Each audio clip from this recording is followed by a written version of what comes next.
What's going on, everybody? Cheers. Happy Wednesday, or whatever day it is when you're watching or listening to this. Welcome to the With Her Two Hands podcast, where each week we celebrate women who build, fix, and make things with their own two hands. My name is Bogey, and I am your host for this evening's episode. I am super excited to meet tonight's guest. She is hailing from the UK. She has had an incredible career, started off as a motorcycle technician, both for dealerships and independent shops. She got into being a race motorcycle mechanic, was the first female in the UK certified with Ducati. Oh my gosh, so incredibly cool. And then she became an engineer, and she's doing some incredibly cool things with her career. But before we dive in and I introduce you to her, I got to give a quick thank you to tonight's sponsor who helped make this episode possible. So a big thank you to Drive Time. They've been one of our partners since the beginning of this podcast, going back almost 3 years now. They've been a huge supporter, not just of this series, but of women in the trades in general. They do a ton within their own organization to really increase diversity and celebrate diversity. Just a really cool organization. They create a lot of opportunities for young up-and-coming technicians, detailers, body techs, painters, you name it. They're creating opportunities and changing lives. So make sure, if you are not familiar with them, that you go check them out, whether you're in the market for a used car or whether you're in the market for a new career. They're definitely a company that you want to check out. So tonight, let's dive in. We have the incredible Emilie Weaving, and I'm going to bring her in right now. Hello. How are you? Hi, I'm really good, thank you. How are you doing? I am fantastic. Did I pronounce your name right? Did I mangle it? No, it's good. We kind Okay. of say we, but yeah, I can take it. Weaving? Weaving, yeah. Weaving. Okay. All right. It is late at night for you right now. Full disclosure for everybody watching, we are actually pre-recording this because, in the UK it's 1 a.m. And I didn't want to do that to poor Emilie because that's just rude. So we're pre-recording this today, so it's not too late for you. But tell us briefly, tell the fine folks at home in your own words who you are and what you do, and then we'll dive into stuff. So my name's Emilie Weaving. I'm from Shropshire, which is a nice rural part of the UK. And I am currently working as a mechanical engineer in the defence industry. I'm developing the next generation of military vehicles. And as you mentioned, so my background, I was brought up in a motorsport family. Well, a family full of, I think you guys say gearheads, so we would call us petrol heads, yeah. So my granddad used to race in the motorcycle Grand Prix in like the 40s and 50s. And both my parents both of them rode motorcycles as I grew up. So I was kind of brought up in that environment. And I started out life, as a motorcycle mechanic. So for 5 years, I worked in a few dealerships. I worked in a custom shop, and I worked in the British Superbike paddock as a race technician, which was amazing. I bet. And then so I had a bit of a career change when I was 24. And I joined JCB on their degree apprenticeship scheme. And then the past 8 years, I've been working as a mechanical engineer, specializing in testing and development, really, going from things like diesel engines through to motorcycle helmets and now military vehicles. Such an insane journey and a really exciting one. It's really it's taken a bunch of little dives and weaves throughout things. And I'm curious how you got from one to the next, like what brought you into engineering. But I want to start off kind of at the beginning. I get that, families, petrol heads. I'm gonna use your lingo. Although I'm curious. Okay, sidetrack because I have ADHD brain. I'm a squirrel. So what do you still call it petrol heads now that we're getting into electric vehicles? What are we gonna do? Yeah, it's interesting. I mean, I feel like a lot of petrol heads aren't really embracing electric vehicles. So I don't think it's going to be too much of a problem. They'll either just go or have a new name. Right, there you go. So it's the same in UK. It's not being embraced by the techs. No, some people are going for them in cities, but people who really love their cars and the motorbikes are just not on board with it. Yeah, we're definitely seeing that here too. All right, before we digress too much in that direction. So family is a bunch of petrol heads. Mom and dad rode bikes. When you were young, did you always want to be a motorcycle technician? Was that the thing? Did you have other plans and then you wound up in it? Like, tell me how that started for you. So actually, my mom still has this. When I was 11 years old, I wrote a letter, and I basically said that when I grow up, I'm going to be Valentino Rossi's crew chief, who was like my absolute hero in MotoGP at the time, and still is to this day, to be fair. So yeah, wrote that age 11. Yeah, my mom still has hold of it, and That's awesome. yeah, so I've kind of, it's been very much on my radar pretty much my whole life. I think, there's a few things when you're a kid you think, oh, maybe I'd be interested in other things, but Yeah. it always circles back to motorbikes, and particularly racing. That's always been where my passion's been. That's awesome. So it was clearly no surprise to your family when you went in this direction. Were they super No, supportive, I'm assuming? yeah, they've been absolutely amazing. So they've, you know, every step along the way, they've supported all of my decisions. So I made the decision not to go to university. So we do like A levels in the UK when you're between sort of 17 and 18. And then from there, you go into university to do your degree. And I was like kind of straight A student, kind of high up in the class and stuff. And I said to my parents, like, I don't want to go to university because that's just not what I'm interested in. I want to get hands on. I want to be, I want to be a mechanic and start on this journey. And I'd been offered the opportunity with the Ducati dealership I'd been working at part time on weekends and holidays to go full time when I finished my A levels. Nice. So yeah, I kind of said that's what I want to do instead of going to uni, and they were both amazing, and my grandma as well. She's been so supportive. That's awesome. Is it, I take it that's not very common probably to do that, or is it um No, so it wasn't at all at the time. So this is a while ago. People weren't really doing kind of apprenticeships. It was pretty much that you would go to university or you would kind of just start working somewhere. So with kind of, it was always seen that if you were, you know, getting quite good results and kind of going off somewhere, you had to go to university to be successful. right. But I wasn't ready for it. I didn't want the lifestyle, and I just, yeah, it didn't fit in with Yeah, where I wanted to be. that makes sense. Are there trade programs that you can go into as well instead of uni, or is it either uni or go directly into the workforce and get on the job training? Is it one or the other? Or? Yeah, so now there are so many apprenticeships, it's amazing. So loads and loads of people can kind of either finish school at 16 or carry on until they're 18. And Okay. then you can go straight into an apprenticeship where you'd be working in a place, getting your skills sort of 3 to 4 days a week, and then you'd be studying at college the 1 or 2 days a week. So you Okay. kind of, your company pays for it all, so you kind of get supported learning. You learn on the job, and it's just a really good way of doing it, and that's becoming a lot more Yeah, popular in the UK over the last few years, which is that's great to awesome. see because it's the best way of learning, I think, particularly with these trades. Yeah, no, absolutely. I wish the United States would get on board with some of that, because I feel like we're very behind. Like Canada does that, UK does that. There's Mm, I think Australia also has similar like apprenticeship programs. mm, The United States is kind of lacking in that. Some states are starting to play with it, but it's really not the mm. norm, and it's unfortunate. But Yeah, so Ducati, so you got in at a Ducati dealership while you were still in high school. You were part time with them. yeah, Is that what you said? That's yeah. awesome. How was getting the job there? Was that a difficult thing while you're still in school? Like, hi, I'm a little kid and I don't know much, but Yeah. Yeah.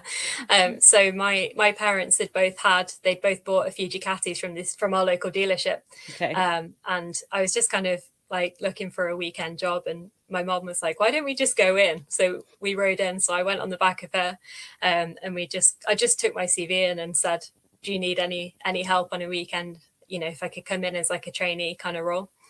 Could I help at weekends and holidays? And the owner was really good with me, actually. He was like, Awesome. yeah, do you know what we could do with a hand, and we can kind of spend a bit of time to train you up, because this was kind of going Nice. into winter when it's a lot quieter there. So over that winter, they taught me like we were doing like little bits of welding and kind of just stripping engines down just because Oh because wow. we could really. So it's Yeah, a really good way of learning. that's incredible. And you wound up being the first certified female Ducati tech in the UK. Yeah. And yet you walked into this place as a young girl knowing very little, and he was so on Yeah. board. That's huge. Yeah, I had no real experience, so I'd spend a lot of my childhood like, well, bothering my dad in the garage. Sort of, he was really, really good at woodwork, so I would love Okay. like helping him out, or probably hindering, but being in the garage with him. And we did little bits on the bikes, but I never had like a huge amount of experience. So I pretty much was just going in, just being keen, and they That's took a awesome. chance on me. So yeah. Huge like credit to him for being willing to take you Mm, in. That's phenomenal to hear. yeah. So how long between then and then you getting into being the first female certified with Ducati? So you graduate high school, you now start working full Yeah. time. Hmm. Um, how's that go?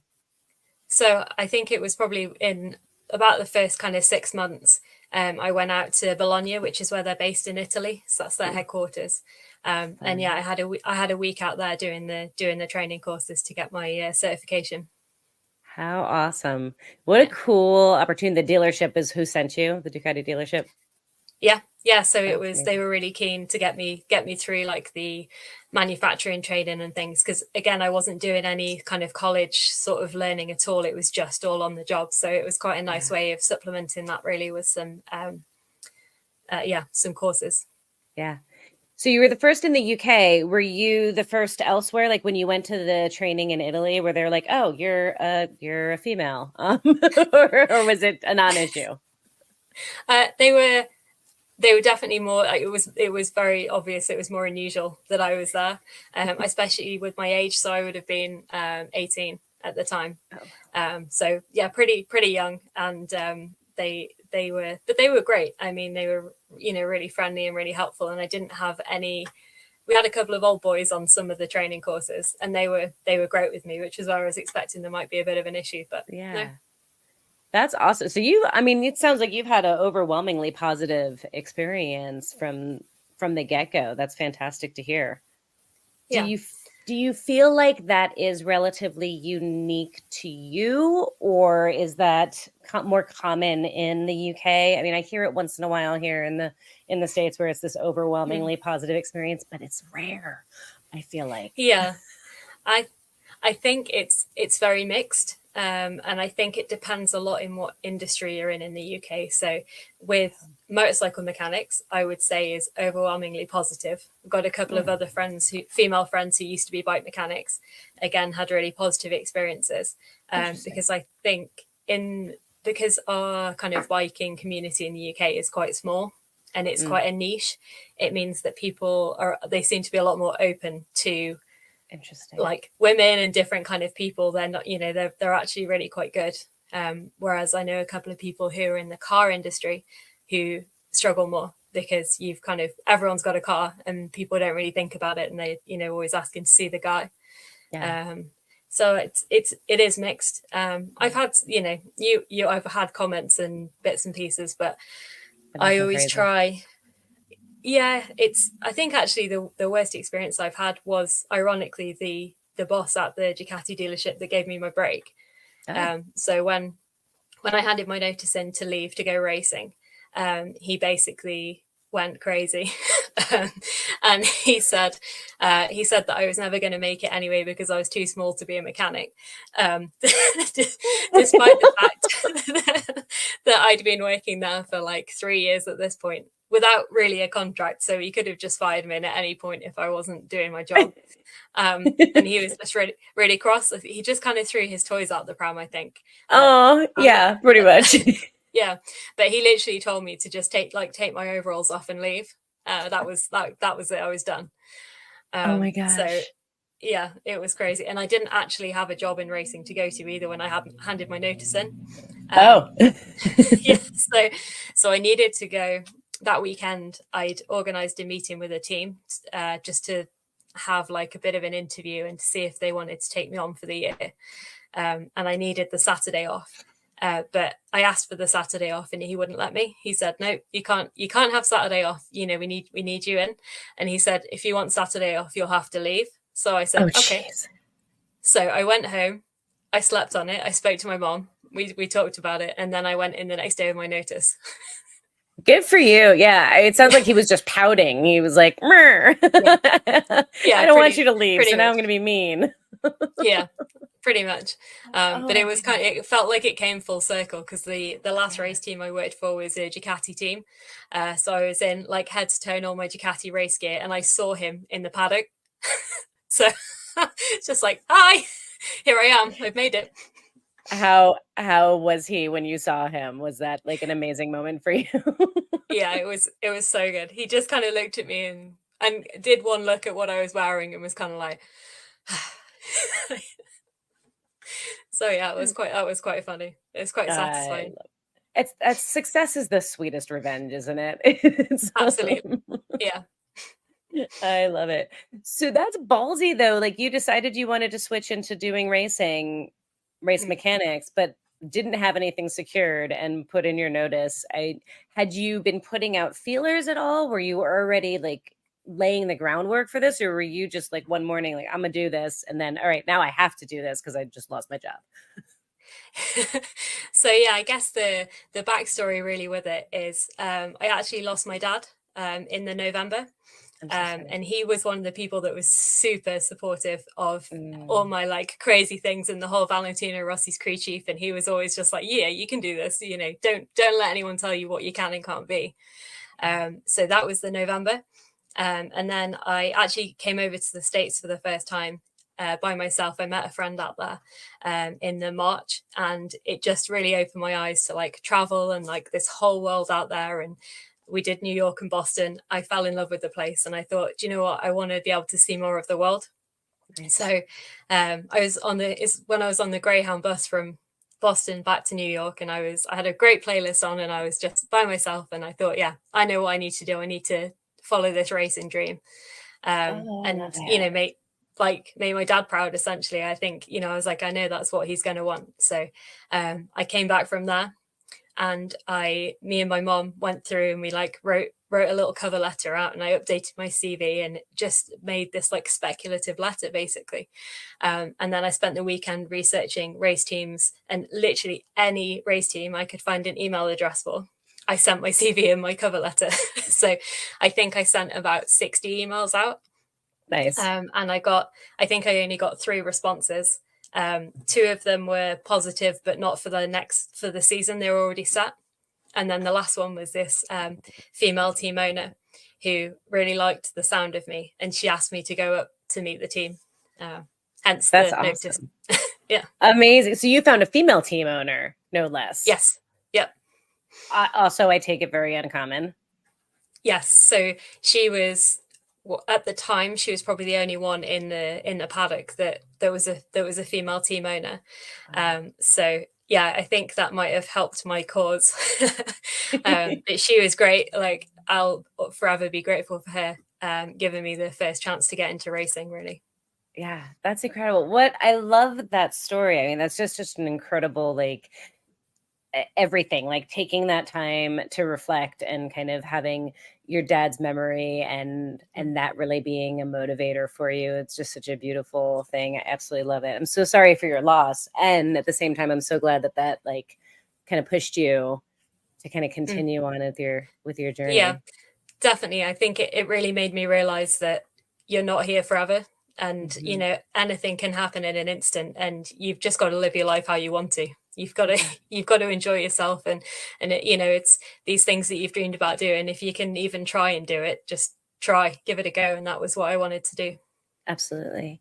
Were you always that way? I'm curious, like when you were younger, were you always the kid who was like, I'm just going to follow my own path no matter what? Because you did a lot of going against the grain, and yet you have such a nonchalance about it. Like, yeah, I did this thing. Nobody had ever done it before. Whatever.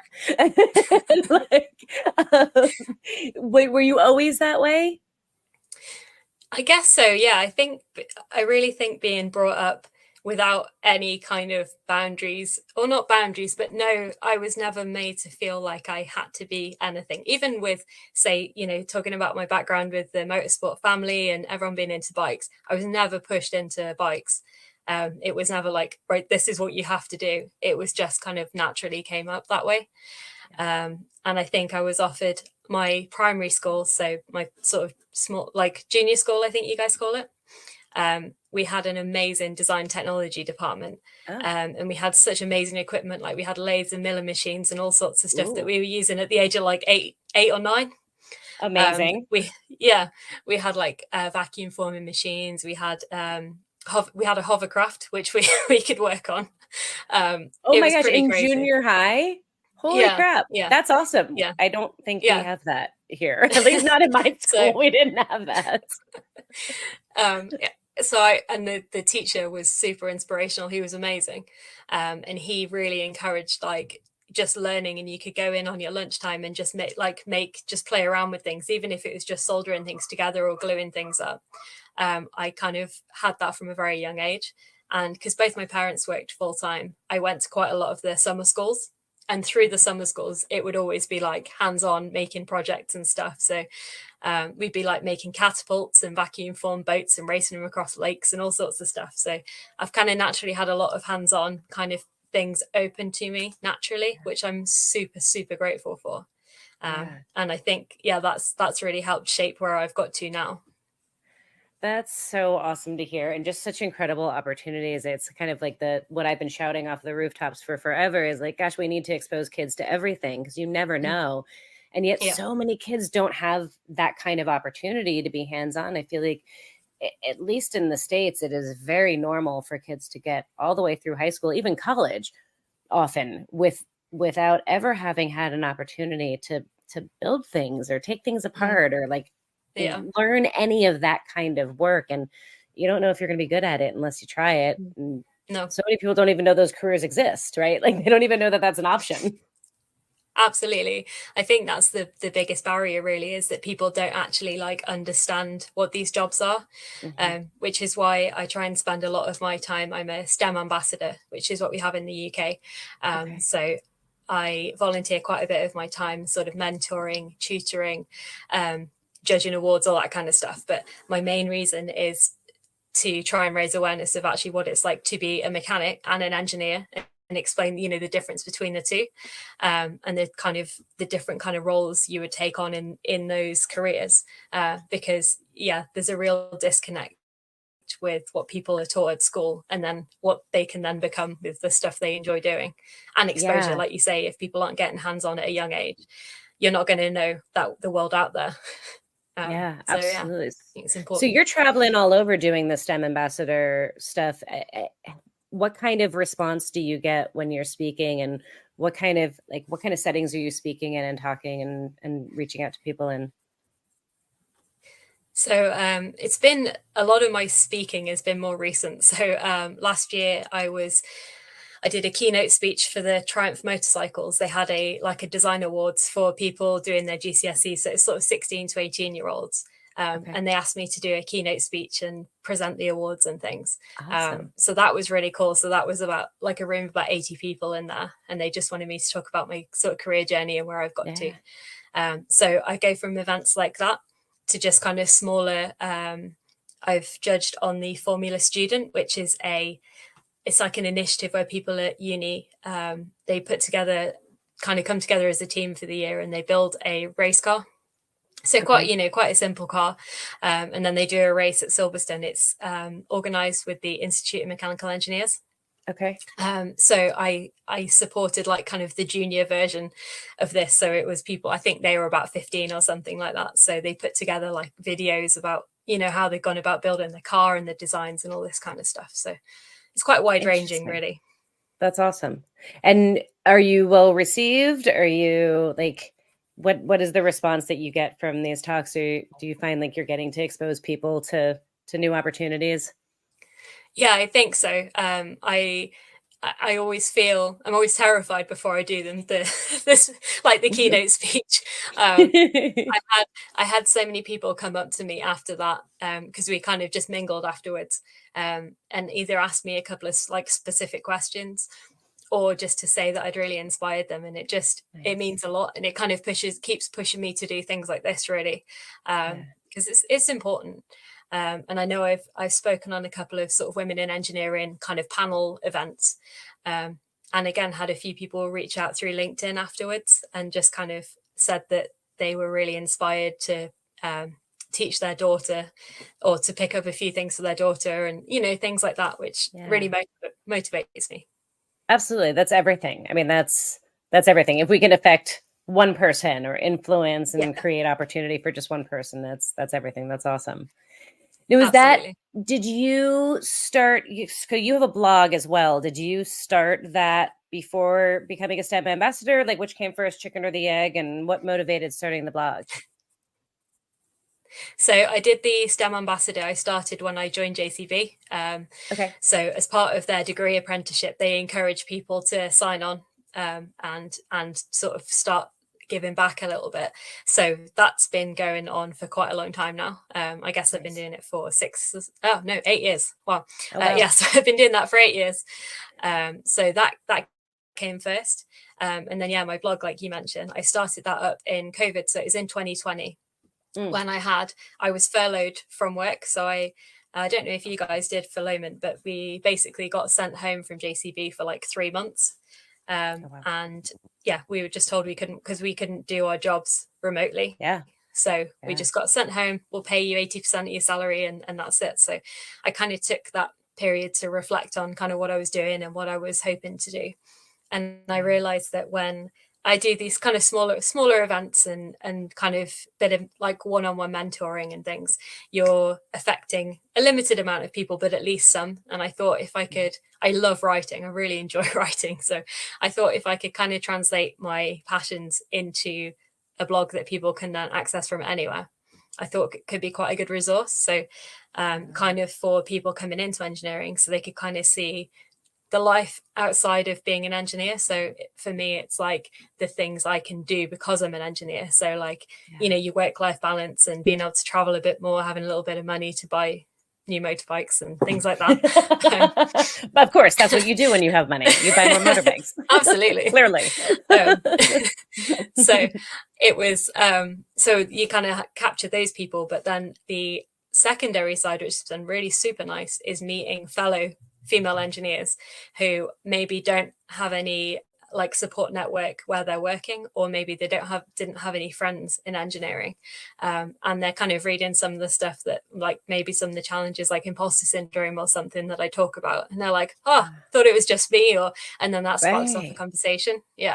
So I've actually made some really good like connections through my Instagram with it, and through the actual blog itself, through women reaching out that felt a bit kind of on their own, because you can feel like a bit of an island sometimes. So it's nice to have that network.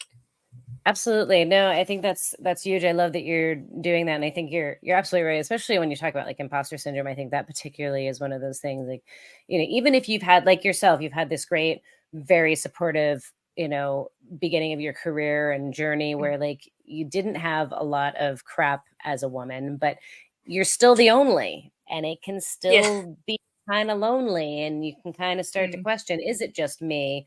And when we talk about these things, then suddenly it's like, oh, okay, I'm not alone. There's other people like me experiencing the same things. I'm not crazy. This is normal. And it like validates it so much. Yeah, absolutely. So what made you decide to become an engineer? You're like on this path to be a motorcycle race mechanic. You're kicking butt, taking names, being the first, doing all sorts of amazing stuff. What made you switch gears? So I was basically I kind of took a look at where I wanted to be. So a big part of my development, I guess, over the years has been, I like to have a maybe not a mentor is not the right word, because it's not two-way. I just kind of we'll just follow someone's journey and see how they've got to where I see someone, I think, I really like what you're doing. How have you got there? And kind of retrace their steps and see if I can kind of replicate or have some ideas. So I was still very much wanting to be a crew chief in MotoGP. Didn't think I'd quite make it before Valentino retired. So, that was okay. But I was looking at that, and for me, the difference between where I was at versus kind of that next level was an engineering degree. Okay. And making it more of a kind of career was kind of where I was thinking. And then the last race team that I worked for, my crew chief was absolutely awesome, and he was a engineer at JCB.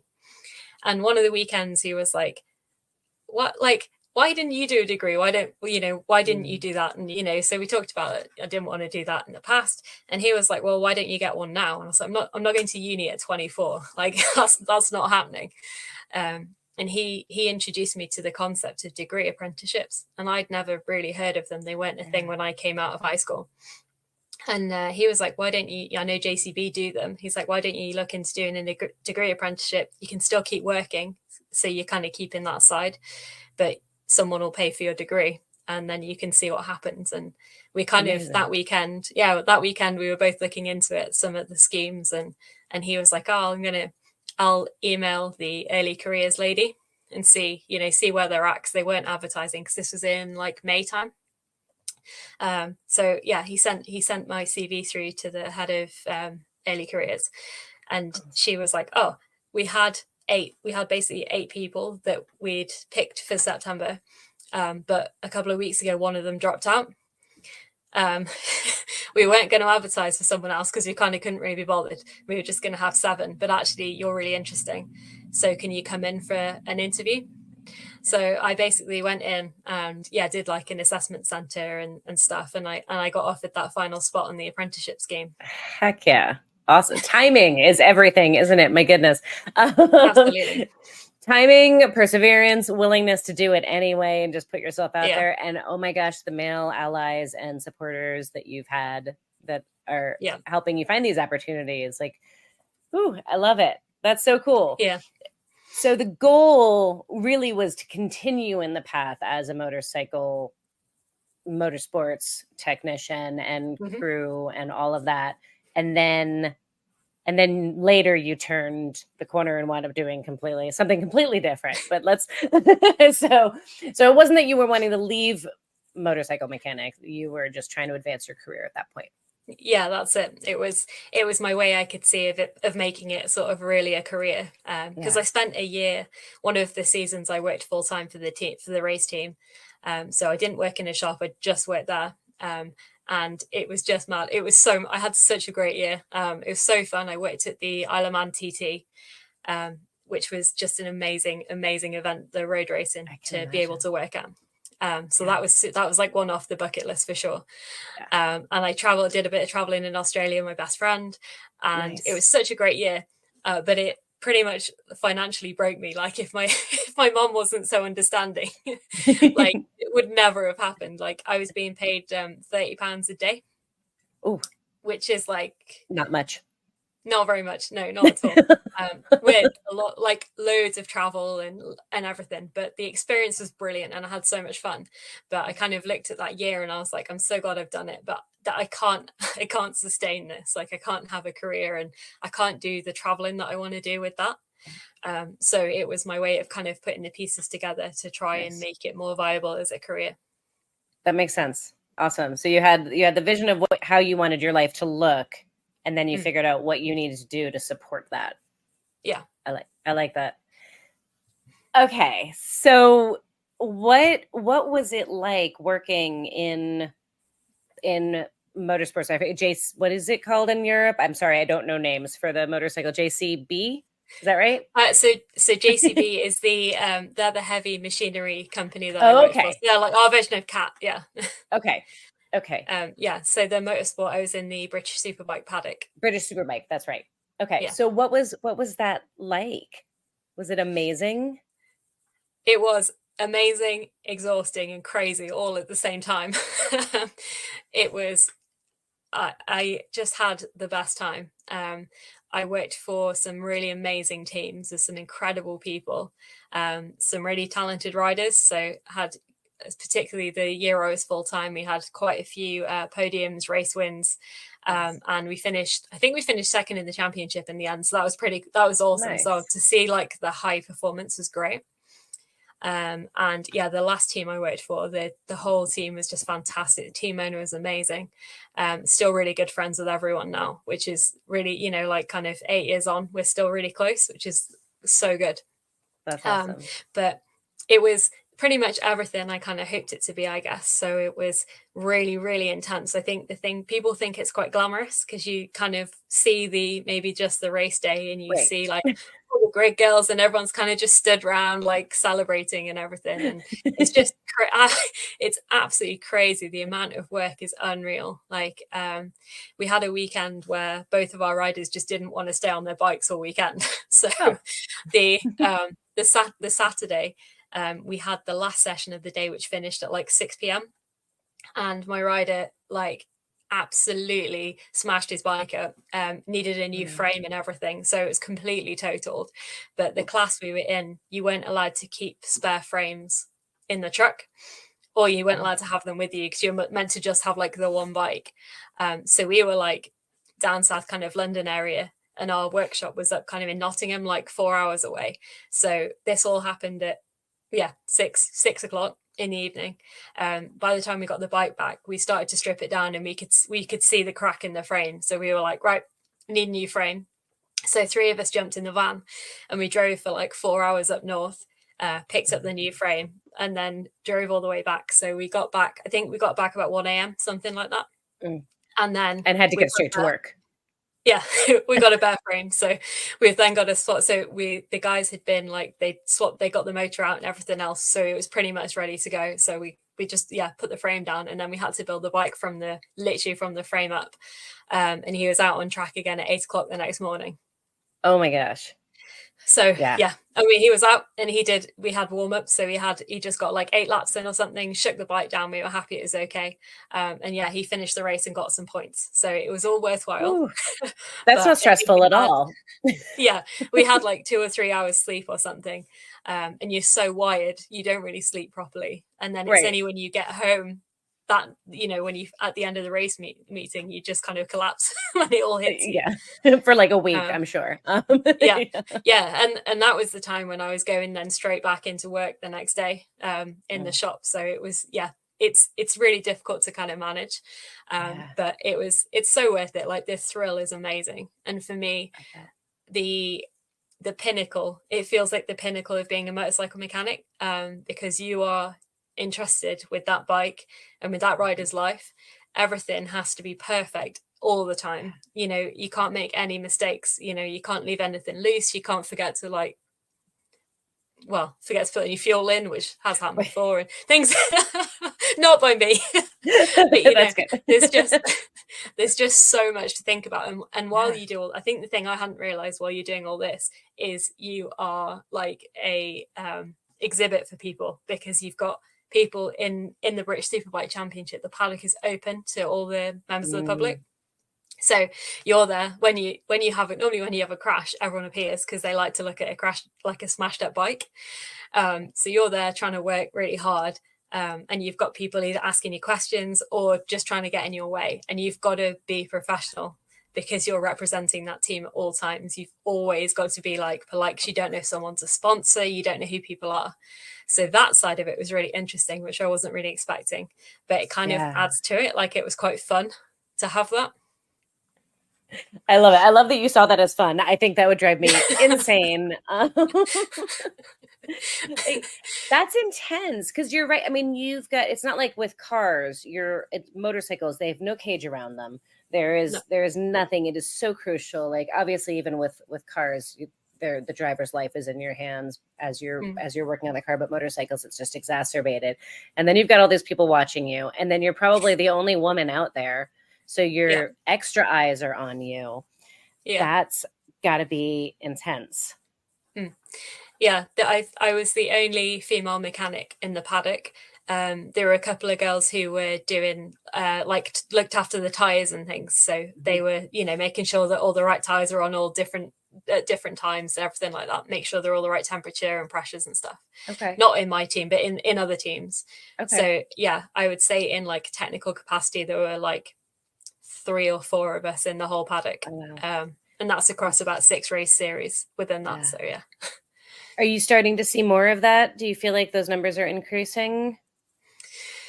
Or is it still pretty low? So it's still low. But over the past few years, actually, there's a few new team owners again who are really, really driving a lot more female participation, which is awesome. So there's a British Superbike team who's run by a woman, and she has got a real focus on female riders. So she's kind of put together like a bit of a program for the younger riders coming through. So Oh, nice. it's a bit of like a nurturing kind of environment, and she's got some really good mentors in there for them. So she's encouraging like that side of things. And then there's recently, I think in the last couple of years, there's a team in the MotoGP paddock who are run by a woman and fully staffed by women, which is amazing. Oh my gosh. I need to know all the about them. engineers and stuff. Yeah, so they're called Angelus, and they're in the Moto3 Championship at the moment. And yeah, she is really pioneering, and she's got these female. I think they run 2 bikes. I think so. They've got a fleet of female engineers and technicians, which I think is amazing to see. So cool.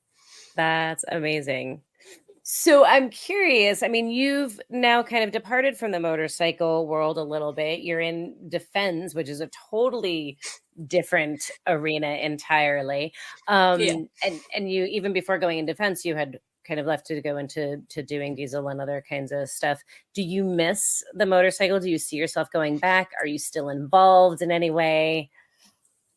Yeah, so this is really good timing to have this conversation actually. So I when I joined JCB to get my degree, I knew I couldn't go racing at the same I couldn't go racing, have a full-time job and get a degree. I really needed to focus on the degree. So what I've kind of done is I kind of closed off my part of my brain that loved motorsport and that side of things to keep my sanity, because it was a long, like the whole journey was kind of 5 years in all. Oh, wow. So it's not just like a couple of years, because I did a foundation degree for 2 years, and then went on to my bachelor's. So it was a long time. So I knew that I needed to just be able to focus. So I kind of enjoyed as well having bikes as kind of my passion again. So having my own bikes to ride and work on weekends and stuff, rather than it being my job all the time. So that's kind of where I was at. And recently I've been doing some thinking, and my job I'm in at the moment, I've been there for about 18 months. And they're such an awesome company to work for. I have a really, really good work-life balance. And I have only got a 2-mile commute, which is ridiculous. Nice. Because all of my previous jobs have been over an hour away. So I've always had such a lot of my time taken up by driving. So I've kind of got myself in a really good place, and I kind of think, oh, I have some spare time I could maybe film now. And I always used to see that I would have motorsport as kind of one path or kind of engineering as the other. That's been my narrative for like the last few years. And I've kind of challenged myself, like, why can't I do both? I could do my day job and then spend weekends going racing. So I am planning on reaching out to some people to see if they need a freelance race engineer for weekends sort of from next year is my plan. Yeah. Awesome. All right, yes, anybody listening? I do miss it.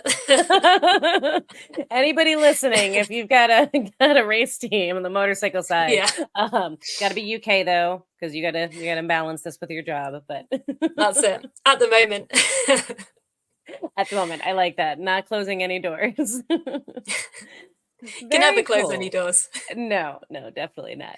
I love how intentional you've been throughout your life. I mean, that's such great inspiration, I think, for others and you've gotten to a milestone, and then you pause and you reflect and you look at your life, and then you've rewritten it, and you've rewritten your life several times now, and you're still a youngin'. I mean, do you mind if I ask how old you are? I know we're not supposed to ask women how old they are, but no, I'm 31. Okay, so 31, and you've already changed careers. I mean, evolved, I should say, because it's not like you totally changed, but you've really evolved and rewritten your life multiple times now. Does it get easier each time you do it? Not really, because I guess like as you get older, you have more responsibilities and more things to consider. So like I have my husband and our house and stuff that I got to think about now, instead of me just being kind of 20 and be able to do anything. But he is like unbelievably supportive as well. So he would always be kind of up for me just pursuing what I want to do, and kind of, we'll work it out at the end of the day. So I don't think it gets easier, but I guess I have more confidence. I kind of believe in myself more. Whereas like when I was younger, I was really kind of unsure. Whereas now I kind of feel like, actually, do you know what? I'm a good engineer. I've kind of, I've done my time and I kind of know what I'm doing. So it gives me a bit more confidence to be able to approach these people and go, do you know what? I am just going to send some speculative emails and see what happens. So it doesn't you've really proven get it to easier though. yourself. No, but you've proven it to yourself multiple times now that you can completely rewrite your life and that it works out okay, right? And so that's it. it makes I it a think little easier to take the leap. and I think things will always work out one way or another. And I'm a really big believer in not burning any bridges. So I think it's really important that, if you're leaving somewhere to go on to a new opportunity, if that opportunity doesn't work out, if you could go back to where you came from, that's the ideal situation, really, knowing you could go back somewhere, which is pretty much where I've been at so far, which is really nice. I haven't had to take that route, but I know now, like, I would quite happily go back to JCB. They were a really good company to work for and it was good fun. It was a nice place. But yeah, like you say, kind of pursuing the next thing and my next kind of trying to get to that passion has kind of got me to where I am now. But if that changed, I would like to think that door would still be open.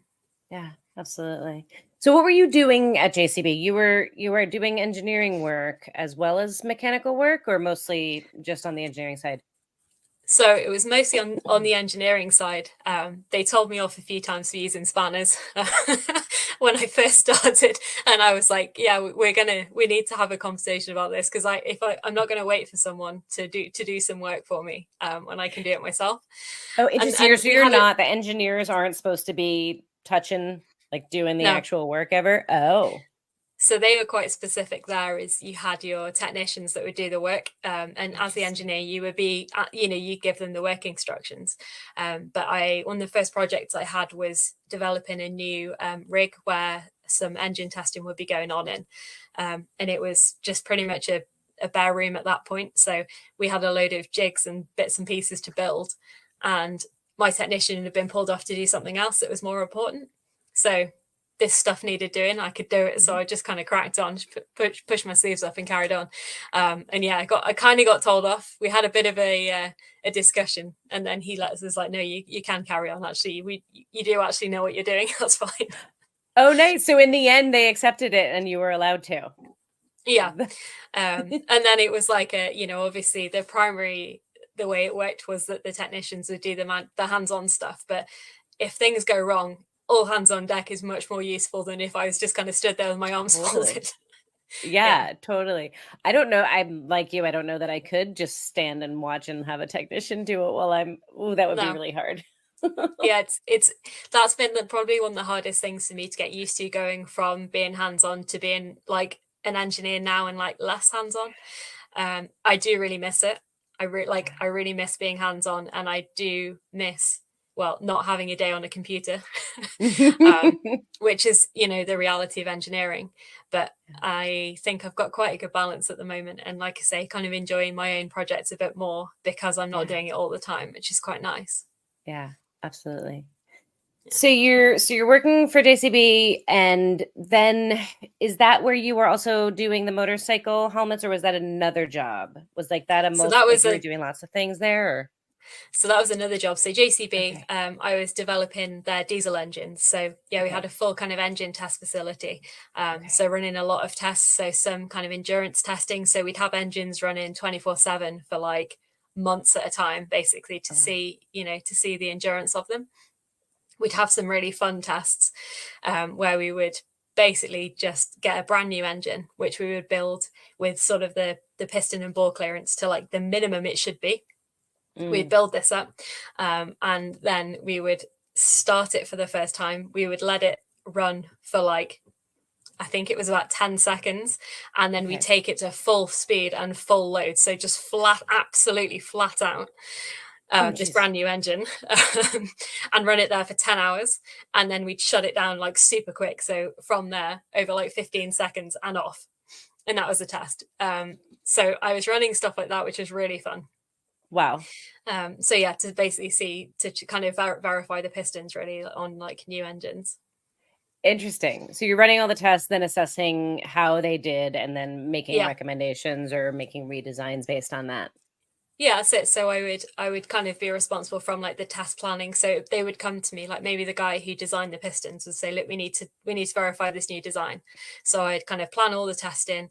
I would oversee the installation of the engine, make sure it was instrumented correctly and everything was going okay. Particularly with that test, I'd be there like when that was running because it was quite stressful. So just make sure the engine's running how we want. So we had like kind of boundary conditions that it had to be running at like the right humidity and temperatures and bits and pieces to make sure it was valid. So I kind of keep an eye on all that, and then monitor the data that's coming off it. And then at the end of it, we'd one of the guys would strip the engine down and we go and like look at the pistons and see what the conditions were and kind of see what we thought.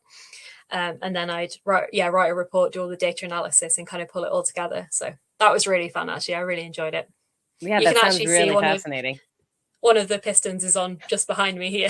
Oh, nice. Is that one? Is it one that survived or is it one that has carnage? Yeah, this is actually really cool. It's I think you guys can probably see it. So I got made this when I left. So one of the guys fabricated and put the piston and conrod and some valves in. It's like a little leaving present. That's awesome. That's awesome. I love it. So, okay, so you've worked in lots of different areas, from mechanicking, engineering, motorsports, dealership, aftermarket, independent shop, working in engineering on the motorcycle side, now working in defense. All of these different areas, most of the time, I'm assuming 90% of the time, if not more, you're probably the only female. Yeah. Have you seen it being different, similar, any areas that are more or less accepting as far as being a female? Is it different as a woman engineer versus a female mechanic? What's been your experience there? I think it's been quite similar across the board, I would say. I think I've noticed perhaps it a little bit more in engineering because I'm meeting a lot more people. So people that aren't just guys I work with. So I have found I've been on a couple of supplier visits where I've been like the lead engineer and I've gone with a colleague who was sort of not junior to me, but not leading the project. And the people that we've gone to visit were just making eye contact with him. And like it got to the point where, because he was great, he actually like stood behind me. So he's like, for God's sake, just talk to the right person. Like, why are you directing everything at me? Like you need to acknowledge her. Because I'd literally be talking to someone for like 10-15 minutes and they would not make eye contact in that whole time. Which is like so unbelievably annoying. Yeah. Yes. Yes, it is. And there's a few times I've got a bit better now, where you would be spoken over in a meeting. I've had that actually quite recently. And my kind of way of dealing with that is if it's because I'm kind of quiet in those situations. So I found that if I say, can I ask a question, instead of just launching into the question, that seems to get people's attention a bit more and they stop and would like go and actually pause and speak to me about whatever my question was. So it's kind of getting little bits of ways of dealing with things, I guess, and just getting used to it. But I think on the whole, people I've worked with have been amazing. I've had so many like amazing male allies that have just supported me like the whole way, and have never made me feel like I'm different, which is the main thing. Because I don't really think about it. I think because I've always been interested in like male traditional things, with the motorsport and the bikes and everything. I've kind of always been like the only girl around, and it just doesn't bother me. It just doesn't get to me. So I don't really stop and think about it too much. It's only when I get things like that, or people addressing like a meeting or a group as gents, things like that, that just kind of great, and you just try and just let them bounce off. Yeah. I mean, it's beautiful that you've had so much support that you're able to say that like it's just been these small handful of things, as annoying as they are and as frustrating as it is that we we have to navigate techniques for how to be heard, which is an interesting thing. But I find that we talk a lot in this series and just offline with the women I know in the trades. Like, we talk a lot about like what it looks like to be a good male ally and what we need from the men in our work environment. And I think you kind of just said it so perfectly, is like, just like, it's not a thing. Like, just make it not a thing, right? Just assume that I know what I'm doing, assume that I'm capable, and treat me like you would treat any other human being. What a concept. Absolutely. Yeah. That's all we want. That's all we need. So how is making the transition to defense? Because that's got to be intense. And I know you can't talk about the specifics of what you're doing, but I can imagine that that's a very different environment from motorsports. Yeah. It has been interesting. Like, it's very, very different kind of industry. And my role I'm in at the moment is really pushing me out of my comfort zone. So I'd kind of spent a while doing what I was doing at JCB and kind of felt like I was doing a really good job. The brief foray into helmets before I then went into defense. And I kind of lost my confidence a bit with the motorcycle helmet situation, which is a bit of a long story, but okay. Do we want to dive into that, or we want to stay away from that? we can have a small dive. Okay. So yeah. Basically I was offered a opportunity. So this was in 2021. So we were still in lockdown in the UK. Okay. So it was something that came up and looked too good to be true. Okay. And it was.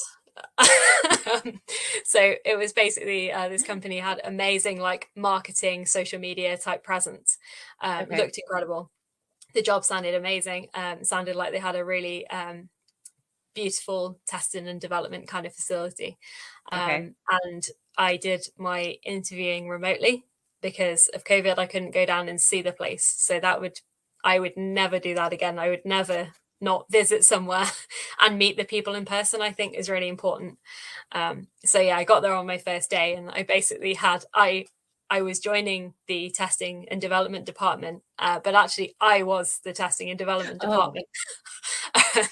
So there was there was no facilities. There was not really any testing going on and a real reluctance to do some work.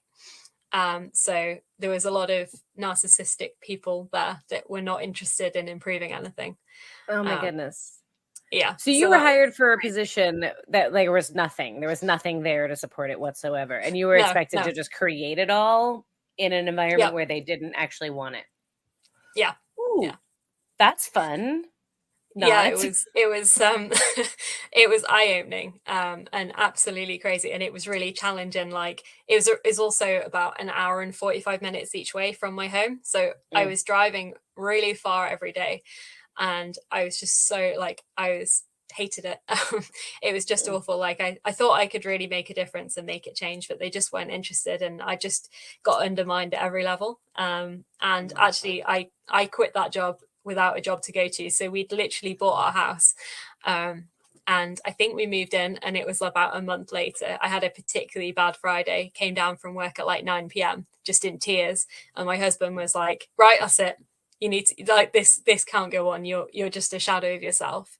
And like my mom had been really worried. So they were like, do you know what? You need to quit. You're better than this. You can find something else. So yeah, I handed my notice in again with nothing to go to. And then this opportunity in defense came up and I managed to get that job. So I didn't have any time in between. It all worked out fine, but I just had to get out. Yeah. And I can see how that would shake your confidence. I mean, it's hard not to when you're being undermined at every turn. And it's no matter how strong you are, and you by all intents and purposes, you're a very confident and self-assured person, but no matter how confident you are, like that, it gets in there. So how did you overcome that and shake that? And obviously you had a great support system, but how did you shake the yuckies and get back to feeling good? So I actually did a lot. I did quite a lot of read. So I'm quite a big reader anyway.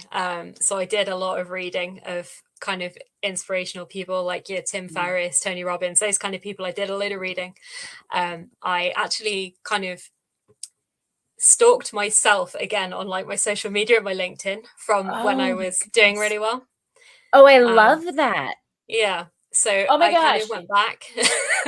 Oh my gosh, you can't just go by that because that's awesome. What a huge tip. Because in the beginning, earlier in our conversation, you were saying how you would stalk people that you admired and try to figure out Yeah. how they created their life, and then you turn around and stalked yourself. Oh my gosh, I love Yeah. that. That's Yeah. so So cool. I just had to like remind myself of where I'd come from. So when I was at JCB, I won a few apprenticeship awards, and I'd won some engineering awards before that, and I'd kind of lost all of it. And like I think it was my mom. She was like, "Oh my god, like look at all this stuff." She's got the trophies at her house. She was like, "Look at this! Like you're literally an award-winning engineer. Like don't let these idiots like pull all that away. You can't, you can't." So I just really like lent in on those guys. So they were, and my close friends as well, were all amazing and just kind of like reminded me who I was.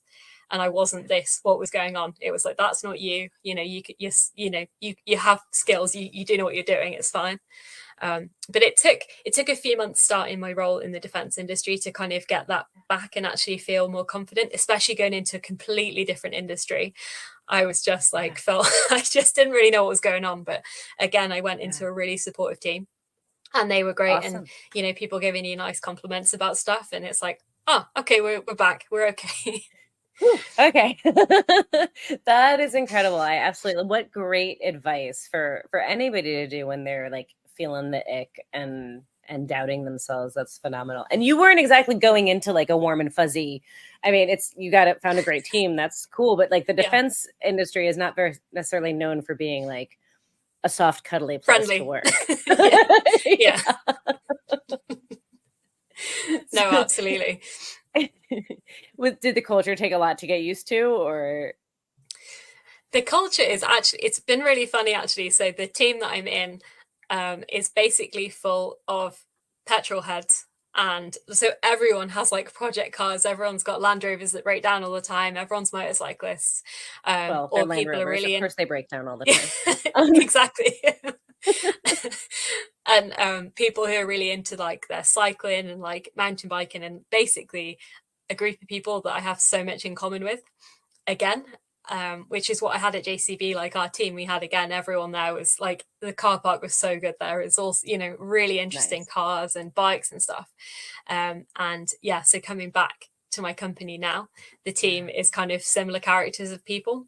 So you Yeah. kind of instantly have stuff in common. So there's like a couple of guys. I think I might have got. So I'm a for my sins. I'm a Las Vegas Raiders fan. Um, and I think I probably had like a bag or something when I started. And like a couple of the guys were like, "Oh, are you into the NFL?" And then that was it. So then you kind of instantly chatting with people about that, and you kind of find you have a lot of common ground with people. And I've really found that in this team, which is awesome. So it's actually been really quite friendly. That's fantastic. Well, and I guess, I mean, it makes sense now that I think about it. I mean, yes, you're in defense, but you're working specifically on developing ground vehicles. So that's still motorsports in a sense, right? Yeah, It's just a different yeah, type of motorsports. It's so you're absolutely. still in It's a bit that big. subsect. Yeah. You're not, it's not like you went to designing weapons. You're designing, No, yeah. Interesting. exactly. Very cool. So you, I love yeah, people kind of have that same kind of base, I guess, base interest. Yeah. Yeah, absolutely. Do you see yourself staying there for a long time? Is that like do you see the potential for yourself there to continue to grow your career? I think so. I can see they are really keen with like various kind of leadership programs that they do, and yeah, I can kind of see a nice route that I could kind of like a nice niche I could carve out for myself, taking in some of my old experience. Yeah. Um, and especially if I can kind of pull something off motorsport for my Mhm. weekends, and can go kind of hand in hand with that. I think if I can make that work in the both channels, then yeah, I think I can see myself being there for a long time. I love it. That's fantastic.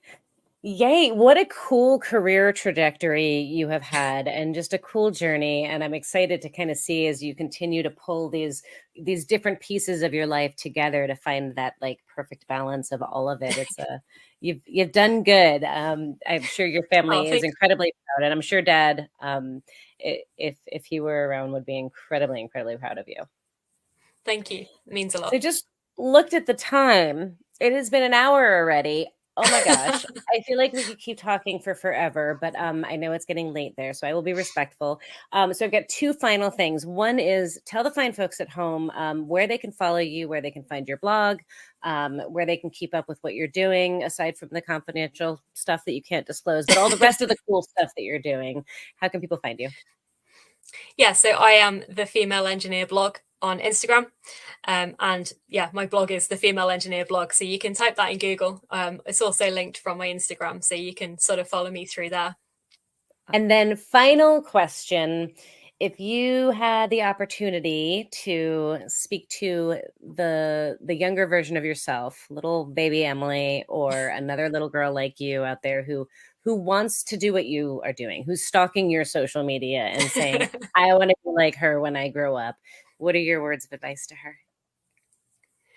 I think I would say like never ever stop chasing your dreams. Whatever it is that sets your soul on fire, whether it's career related, whether it's where you live, whether it's your hobbies, friends, whatever it is, never stop chasing that, and you'll just be happy. And I think you're just going to get a lot more fulfillment out of your life. I know certainly that's what's always driven me. Really, is just yeah, keeping that soul on fire and chasing those dreams. I love it. Perfect. And a perfect note to end on. You are fantastic, Emily. This has been so much fun. I've loved getting to know you. Thank you for sharing your story, for sharing your words of insight. I hope, I know this was inspiring for me. You gave me some great ideas, and I hope folks at home enjoyed as well. Make sure you guys follow this lady. She's really badass, and there's so much more that we haven't even covered. So definitely make sure you check her out and follow along on her journey. With Thank that, you so much. thank you. Thank you. We're going to talk more offline, so don't go anywhere. All right.